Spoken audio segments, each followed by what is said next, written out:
월드컵이 이제 마지막을 향해 달려가고 있습니다. 우리나라 사람들은 축구도 좋아하지만 야구도 아주 좋아하죠. 2017년도 미국의 프로야구 메이저리그의 월드시리즈 마지막 7차전이 LA 다저스 파크에서 열렸습니다. LA 다저스와 휴스턴 애스트로스가 3대3의 6차전까지 동률을 이루었습니다. 마지막 경기가 바로 LA 다저스에서 있었는데 그 경기에서 휴스턴이 LA 다저스를 물리치고 창단한 지 55년 만에 최초로 우승 트로피를 들어 올렸습니다. 휴스턴의 선수단이 LA를 떠나서 텍사스의 휴스턴인 연고지 그들의 고향으로 돌아왔을 때 휴스턴의 다운타운의 인구가 200만 명이 살고 있다고 합니다. 그런데 몇만 명이 길거리로 나온 줄 아십니까? 100만 명이 넘는 많은 거의 대부분의 사람들이 길거리로 쏟아져 나왔습니다. 그야말로 금이 환영을 했습니다. 그들은 고향에 있던 수많은 사람들에게 이미 영웅이 되어 있었고 대단한 영광을 누렸습니다. 그러면 우리 예수님의 홈커밍 데이, 우리 예수님의 고향 방문은 어땠겠습니까? 마가복음의 6장 1절에 보니까 예수께서 거기를 떠나사 고향으로 가시니 제자들도 따르니라. 예수님은 가버나움과 갈릴리 인근에서 많은 사역을 하셨습니다. 수많은 병자들을 고쳐주셨고 귀신을 내어 쫓으시고 하나님 나라의 복음을 선포했습니다. 이 엄청난 사역을 마치시고 고향 마을인 나사렛을 방문했습니다. 예수님의 홈커밍 데이, 여러분 고향 방문은 어떠했습니까? 우리가 읽어본 그대로 환영받지 못했습니다. 오히려 배척을 당했고 무례하게 함부로 대접을 받았다는 것입니다. 이유가 무엇이었겠습니까? 우리 예수님이 일개 야구팀보다 별 볼 일 없는 존재였을까요? 예수님은 그저 그렇고 그런 사람이었기 때문이었습니까? 그럼 그때나 지금이나 예수님을 어떤 자세로, 어떤 마음과 어떤 태도로 대하고 있는가? 여기에서 생명과 죽음이 결정이 납니다. 천국과 지옥이 결판이 나고 영원한 생명과 영원한 벌이 결정나게 되는 것입니다. 이 시간 우리는 우리 예수님을 어떤 마음과 어떤 생각을 가지고 어떤 자세와 어떤 태도를 가지고 예배의 자리로 나오셨습니까? 그 옛날에 나사렛 주민들처럼 예수님을 배척하고 예수님을 멸시하고 예수님을 함부로 대하는, 그래야 예수님도 어찌할 수 없던 그런 사람이 아니라 우리 예수님 사랑으로 주님을 높여드리고 환영하고 기뻐하고 우리 주님을 영광스럽게 하셔서 영원한 나라에, 하나님 나라의 영광 가운데 함께 들어가시기를 축원합니다. 예수님도 어찌할 수 없던 불행과 절망의 인생이 아니라 예수님을 높이고 경배할 사람들은 누구이겠습니까? 우리 첫 번째 2절의 말씀을 읽어 보겠습니다. 시작. 안식일이 되어 회당에서 가르치시니 많은 사람이 듣고 놀라 이르되 이 사람이 어디서 이런 것을 얻었느냐? 이 사람이 받은 지혜와 그 손으로 이루어지는 이런 권능이 어찌 됨이냐? 그날은 어떤 날이었죠? 안식일이었다고 기록되어 있습니다. 안식일이 되면 많은 유대인들이 회당으로 갔습니다. 나사렛 회당에 모여서 율법의 말씀을 듣고 있었는데 그때에 예수님의 가르침을 듣고 깜짝 놀랐습니다. 저 사람이 어디서 이 모든 것을 얻었느냐? 저 사람에게 있는 지혜는 어떤 것이냐? 저가 어떻게 그의 손으로 이런 기적을 일으키고 있는 것이냐? 예수님의 가르침은 서기관과 바리새인들의 가르침과는 차원이 달랐습니다. 여러분, 서기관이나 바리새인들은요, 일단 자기는 전혀 행할 마음도 없었고 행하지 않았습니다. 손 하나 까딱하지 아니하면서 사람들에게 무거운 짐을 지웠던, 율법을 강요했던, 진부했고 고리타분했고 새로울 것이 전혀 없었습니다. 그런데 예수님의 가르침은 말과 행함과 인격이 항상 함께하던 가르침이었습니다. 우리 주님은 말씀을 전할 때에 능력이 나타났습니다. 귀신이 떠나가고 기적이 일어나고 위대한 하나님의 가르침이었다는 것이죠. 나사렛의 사람들, 예수님의 고향 마을 사람들은 예수님의 영적 권위와 영적 능력은 인정하고 놀라워했습니다. 그러나 더 이상은 아무것도 없었다는 거죠. 그저 신기한 일이었습니다. 희한한 일이 일어났구나. 그것으로 끝나고 말았습니다. 위대하신 예수 그리스도, 수많은 병자를 고쳐주셨고 귀신을 내어 쫓으셨고 하나님의 나라의 복음을 선포하신 예수님의 그 위대하신 능력이 왜 고향에 살고 있던 그 주민들에게, 왜 그들에게는 어떤 능력도 어떤 기적도 나타남이 없었습니까? 그 이유가 어디에 있겠습니까? 2절부터 3절을 한 번 더 보시기 바랍니다. 3번씩이나 반복해서 등장하는 단어를 아마 찾으실 수 있을 겁니다. 무슨 단어죠? 이 사람이 어디서 이런 것을 얻었느냐? 이 사람이 받은 지혜와 권능이 어찌 됨이냐? 이 사람이 마리아의 아들 목수가 아니냐? 이 사람이 3번씩이나 사람이라는 말이 반복되어 등장하는 것입니다. 그들에게 예수 그리스도는 그저 그들과 똑같은 하나의 사람의 인간에 불과했습니다. 맞습니다. 예수님은 완전한 사람이셨습니다. 동정녀 마리아의 몸에 잉태하셨습니다. 가난한 목수의 아들로 마구간에 탄생하셨습니다. 그들처럼 피곤하면 잠을 주무셔야 했습니다. 배가 고프시면 음식을 먹으셔야 했습니다. 목이 마르면 물을 마셔야만 했습니다. 십자가의 모진 고난을 당하실 때에 채찍에 맞으시고 피 흘릴 그때에 우리 인간들이 당하던 모든 고통을 몸소 당하신 완전한 사람이셨습니다. 그러나 예수 그리스도는 또한 어떤 분이십니까? 요한복음의 1장의 14절입니다. 말씀이 육신이 되어 우리 가운데 거하심에 우리가 그의 영광을 보니 아버지의 독생자의 영광이요 은혜와 진리가 충만하더라. 요한복음의 10장 30절. 나와 아버지는 하나이니라. 우리 예수님은 완전하신 하나님이십니다. 사람의 몸을 입고 다윗의 혈통으로, 다윗의 자손으로 모든 인간의 죄를 대속하기 위해 이 땅에 오신 하나님이십니다. 여러분에게 예수님은 어떤 분이십니까? 예수의 고향 마을의 나사렛 사람들처럼 예수는 평범한 인간이다. 그도 사람이었다. 그러나 그의 추종자들이 예수를 신으로 만들었을 뿐이다. 혹시 그렇게 믿고 있는 분들은 없으십니까? 아니면 예수는 완전한 참 사람이요 완전하신 참 하나님이시다. 무엇을 믿고 계십니까?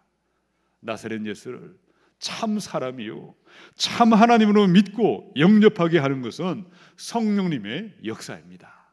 지금 성령께서 우리 안에 임하셔서 예수님을 사람이 되신 완전한 구원의 하나님으로 믿고 경배하셔서 영원한 나라에, 하나님 나라의 영광 중에 함께 들어가야 하겠습니다. 히브리서 2장의 14절로 17절입니다. 자녀들은 혈과 육에 속하였음에, 이 그도 이 예수님을 말하죠.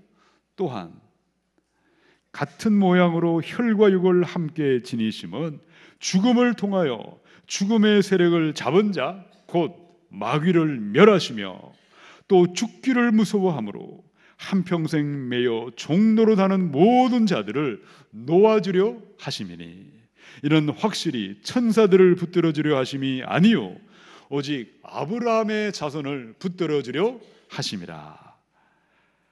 그러므로 그가 범사의 형제들과 같이 되심이 마땅하도다. 이는 하나님의 일에 자비하고 신실한 대제사장이 되어 백성의 죄를 속량하려 하심이라. 아멘. 하나님이신 예수께서 왜 사람이 되어서 왜 사람의 몸을 입고 이 땅에 오셔야만 했습니까? 피 흘림이 없이는 죄사함이 없습니다. 하나님은 죄인들을 위하여 짐승의 피로 속죄의 제사를 가르쳐 주셨습니다.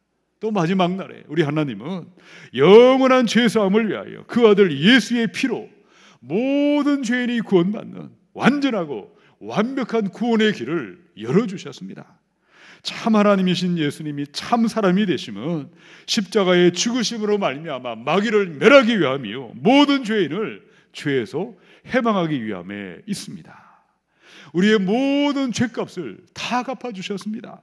믿음의 자녀 아브라함의 자녀들을 붙들어주고 계십니다. 예수님을 참 하나님이요 참 사람으로 믿고 나의 구원을 위하여 예수만을 믿고 붙들고 의지하는 자는 복이 있습니다. 자녀됨의 은혜를 베풀어 주셨습니다. 하나님의 아들이 되고 딸이 되고 양자와 양녀가 되는 권세를 주셨습니다. 죄사함의 은혜를 받게 하셨습니다. 새로운 피조물이 되었고 왕같은 제사장이 되었고 아브라함의 자녀로 복의 복으로 인도해 주셨습니다. 그런데 놀랍게도 이 사실을 믿지 아니하면서도 자칭 하나님을 믿는다는 사람들을 너무나 쉽게 만날 수 있다는 것이죠. 요한 2서의 1장 7절에 미혹하는 자가 세상에 많이 나왔나니 이는 예수 그리스도께서 육체로 오심을 부인하는 자라. 이런 자가 미혹하는 자요 즉 그리스도라. 9절로 10절에 지나쳐 그리스도의 교훈 안에 거하지 아니하는 자는 다 하나님을 모시지 못하되 교훈 안에 거하는 그 사람은 아버지와 아들을 모시느니라. 누구든지 이 교훈을 가지지 않고 너희에게 나아가거든 그를 집에 들이지도 말고 인사도 하지 말라. 우리 예수님은 참 사람이요 참 하나님이시요 나의 죄를 위하여 죽으시고 부활하신 살아계신 하나님이신 줄로 믿으시기 바랍니다. 이 예수님을 참 사람으로 참 하나님으로 믿지 않는 이단의 영 이단의 무리를 분별하시고 그들에게 미혹받지 마시고 늘 깨어 성령으로 충만하셔서 어둠의 영을 마귀를 대적하시고 완전한 사람이요 완전한 하나님으로 우리의 구원자가 되신 예수님만을 믿고 높여드리며 경배하셔서 영원한 그 나라의 영광 가운데 들어가시기를 축원합니다. 우리 두 번째 3절에 있는 말씀을 읽어보겠습니다. 시작. 이 사람이 마리아의 아들 목수가 아니냐 야고보와 요셉과 유다와 시몬의 형제가 아니냐 그 누이들이 우리와 함께 여기 있지 아니하냐 하고 예수를 배척한지라. 나사렛에 살고 있던 사람들은요 예수님의 집안에 대해서 예수님의 출신에 대해서 아마 모르는 것이 거의 없었을 겁니다. 30년 동안 예수님이 어떻게 태어났고 어떤 일을 하고 살았는지 너무나 자세히 지켜보았기에 속속들이 알고 있었습니다. 3절에 보니까 이 사람이 마리아의 아들 목수가 아니냐. 이 목수는 당시에 비천하고 못 배운 사람들의 직업이었습니다. 제가 초등학교 다닐 때가 기억이 납니다. 초등학교 1학년 때에 선친께서 원래 공무원이셨습니다. 군사정권이 들어서고 잠시 해직을 당하셨다가 나중에 다시 복직한 적이 있는데 그때 해직 당하실 그때에 목공소에서 목수 일을 하셨습니다. 하루는 선생님이 저에게 물으셨어요. 너희 아빠 뭐 하시니? 저는 그때 목수와 목사가 같은 것인 줄 알았습니다. 그래서 저희 아버님은 목사님이십니다. 그래서 그래 어느 교회 신무하시니? 일하는 목사인데요. 그렇게 해서 선생님이 한바탕 웃음보가 터진 것이 기억이 납니다. 그때나 지금이나 목수는 여전히 환영받지 못하는 직업입니다. 예수님의 고향 마을 사람들은 예수님이 평범한 노동자 계층이었기에 더 사랑하거나 더 공감하거나 더 아껴준 것이 아니었습니다. 더 멸시했습니다. 내까짓게 뭘 알겠느냐?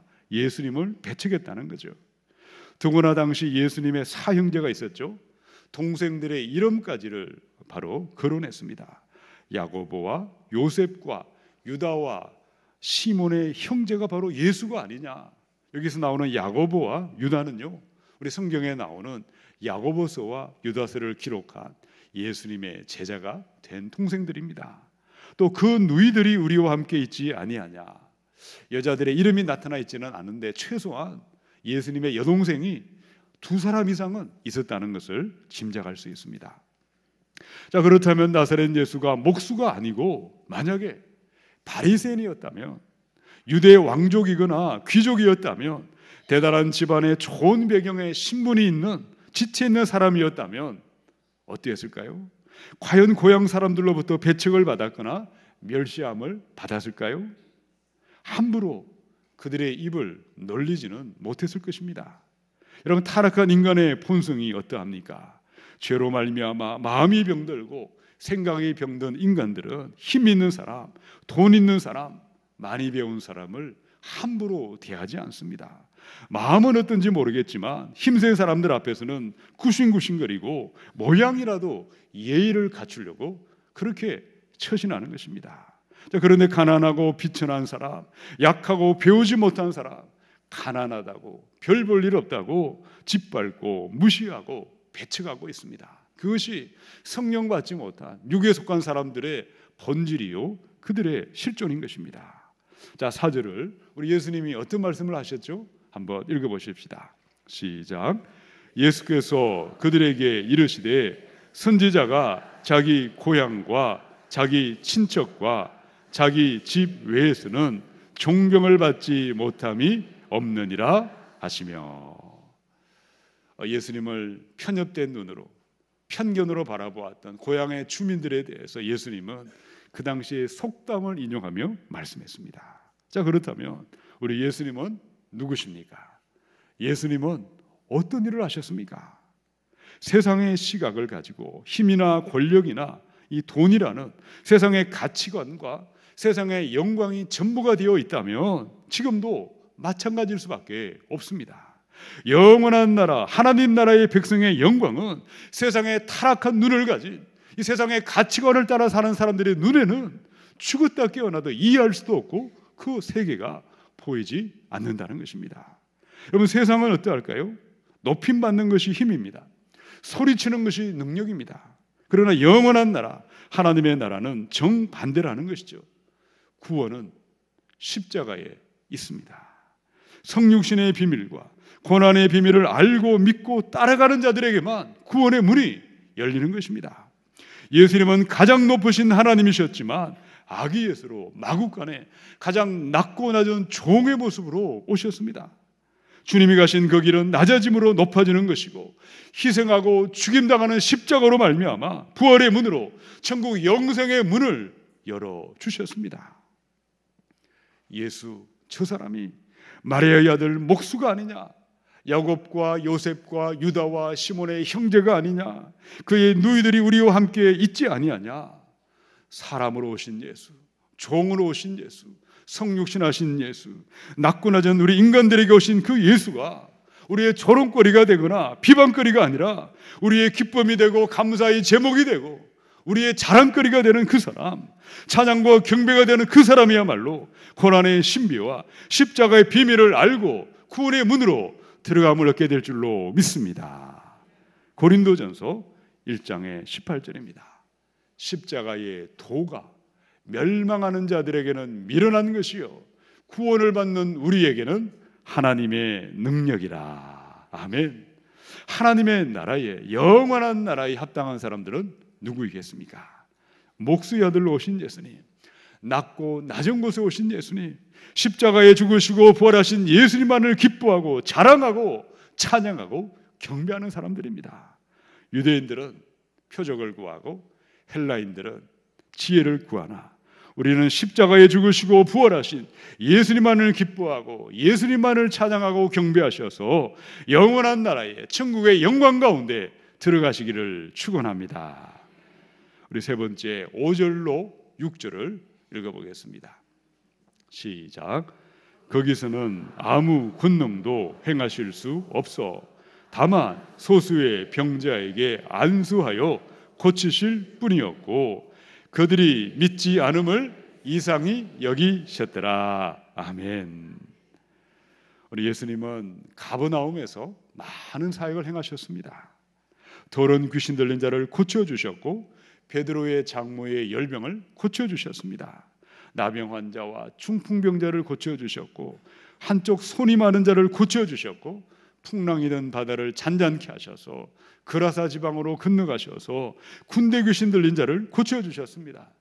회당장 야이로의 딸을 죽음에서 살려주셨고, 12회를 혈루증으로 고통하던 여인을 고쳐주셨습니다. 누구든지 예수님의 이름을 믿고 주님께 나오기만 하면 누구나 고침받고 누구든지 치유와 회복이 임하게 하셨습니다. 자, 그런데 5절을 보니까요, 거기서는 아무 권능도 행하실 수 없었더라. 그럼 거기가 어디죠? 도대체 어떤 곳이었기에, 어떤 사람들이 살고 있었기에 왜 거기서는 어떤 능력도, 어떤 기적도, 어떤 사건도 나타나지 못하게 되었습니까? 거기는 불신앙이 팽배해 있던 거기였습니다. 의심의 눈초리가 가득 찬 거기였습니다. 마음의 문빗장을 꽁꽁 걸어 잠그고 있던 바로 거기였습니다. 하늘에는 밝은 태양이 온 천지를 환하게 비추고 있습니다. 오늘 아침에도 밝은 태양이 온 땅을 비추고 있지 않습니까? 그런데 스스로 지하실에 들어가서, 동굴에 들어가서 나는 빛을 원하지 않는다, 그 사람에게는 빛이 임할 수가 없지 않겠습니까? 하늘에는 은혜의 소낙비가 온 천지 사방에 쏟아져 내리고 있는데, 나의 마음이 세멘트 바닥이 되어 있다면 한 방울의 물도 내 마음을 뚫고 스며들 수가 없지 않겠습니까? 6절에 보니까요, 그들이 믿지 않음을 이상히 여기셨다. 이 공동번역에는 그들에게 믿음이 없는 것을 보시고, 그들에게 믿음이 없는 것을 보시고 이상하게 여기셨더라. 많은 성도님들이 주일마다 강대상에서 말씀을 듣고 있습니다. 여러분에게 불경을 제가 풀어 말씀하지 않습니다. 사서삼경이나 토정비결을 말하는 것이 아닙니다. 하나님의 말씀, 살아있는 성경의 말씀을 여러분은 듣고 있습니다. 모든 사람에게 동일한 본문에 동일한 메시지가 선포되고 있습니다. 그런데 어떤 분들은 강대상의 말씀이 나의 귀에 들어오지 않습니다. 윙윙 스치고 지나가는 바람 소리에 불과할 뿐이고 의미 없는 꽹머리 소리처럼 스쳐 지나가는 것입니다. 이유가 무엇이겠습니까? 둘 중에 하나일 것입니다. 말씀을 전하는 자가 잘못되었든지, 아니면 듣는 회중의 마음이 돌밭이나 가시떨기밭이나 길가밭이 되어 있기에 말씀이 들려오지 아니하고 믿음으로 반응할 수가 없다는 것입니다. 그러나 하나님의 말씀은 능력이 있습니다. 남녀노소 빈부귀천을 막론하고 누구든지 믿기로 결정하고 믿음으로 듣고 믿음으로 반응하는 자들마다 치유와 회복의 영광이 임하게 될 줄로 믿습니다. 하나님의 말씀은 살아있습니다. 좌우에 날이 선 날카로운 어떤 칼보다 예리해서 우리 마음을 찔러 쪼갭니다. 교훈하고 책망하고 바르게 하고 의로 교육하게 유익하게 하고 하나님의 사람으로, 위대한 믿음의 사람으로 자라가게 할 줄로 믿습니다. 오늘 하나님의 말씀이 여러분의 귀에 어떻게 들려오고 계십니까? 혹시 예수님의 고향 마을의 주민들처럼 불신으로 듣거나 의심하며 듣거나 돌같이 굳은 마음으로 듣고 있지는 않으십니까? 그러나 여전히 희망은 있습니다. 오늘 본문에 보니까요, 다만 소수의 병자에게 안수하여 고치셨더라.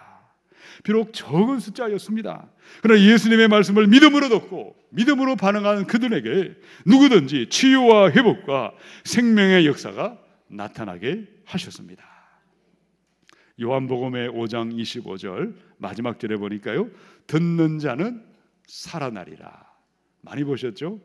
이 강대상의 밑에 새겨져 있는 말씀이죠. 저를 따라서 한번 선포해 보십시다. 듣는 자는 살아나리라. 아멘. 하나님의 말씀을, 성경 말씀을 들으실 때에, 예배 자리로 나오실 때에 불신앙과 부정적인 마음이 아니라 믿음으로 들으시고 믿음으로 말씀을 받고 믿음으로 나아가셔서 영원한 나라에, 하나님 나라의 영광 중에 함께 나아가야 하겠습니다. 제가 잘 알고 있는 목사님이 직접 경험한 사건입니다. 한 번은 목사님이 일본에 있는 교회를 방문했습니다. 그날은 주일이었다고 합니다. 동경 시내의 모 교회에서 주일 예배를 인도했습니다.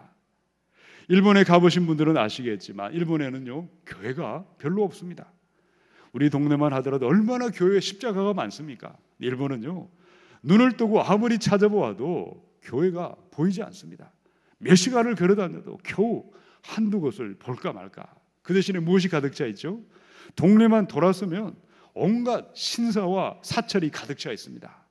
여기 가면 원숭이 신을 섬기는 원숭이 신사, 여기 가면 여우 신을 섬기는 여우 신사, 나라 전체가 우상으로 가득 찬 나라가 일본입니다.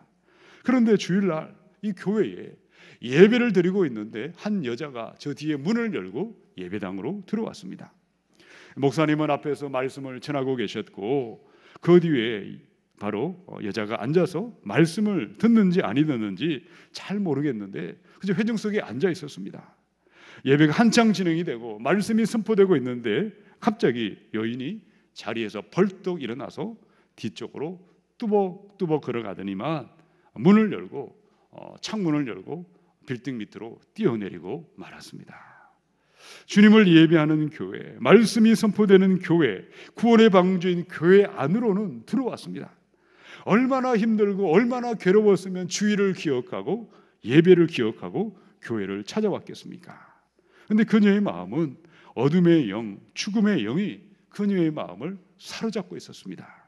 생명의 말씀이 선포되고 있었지만, 진리의 말씀이 선포되고 있었지만 말씀은 그녀의 마음에 들어가지 못했습니다.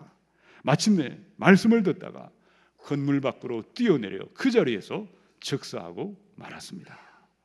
이 충격이 얼마나 크겠습니까? 이런 마귀는 마지막까지 발악을 하고 있습니다. 예배하는 자리, 기도하는 자리, 찬양하는 자리, 말씀 듣는 자리, 하나님을 높이는 거룩한 그 자리에도 어둠의 영들이 역사하고 있습니다.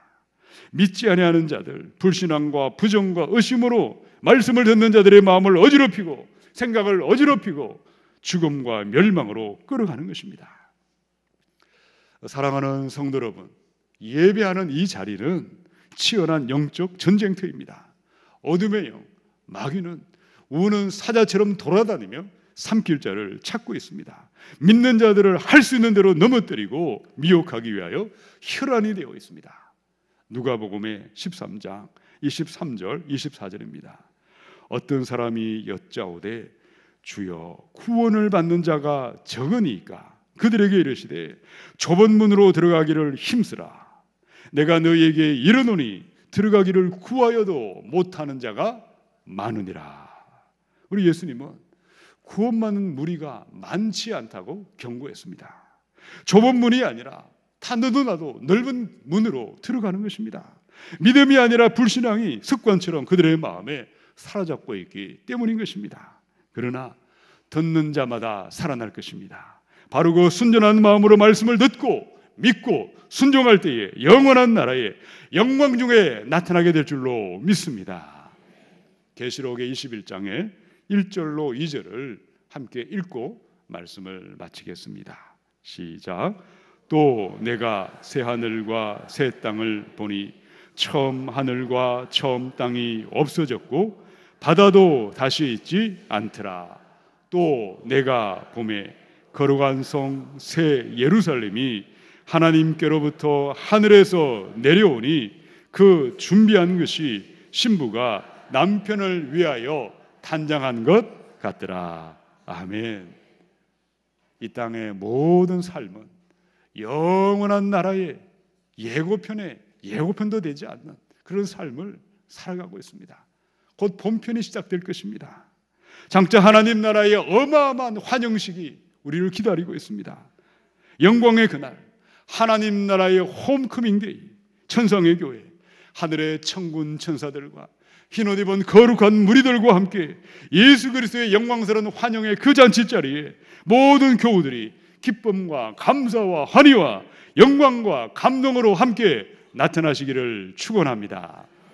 함께 기도하겠습니다.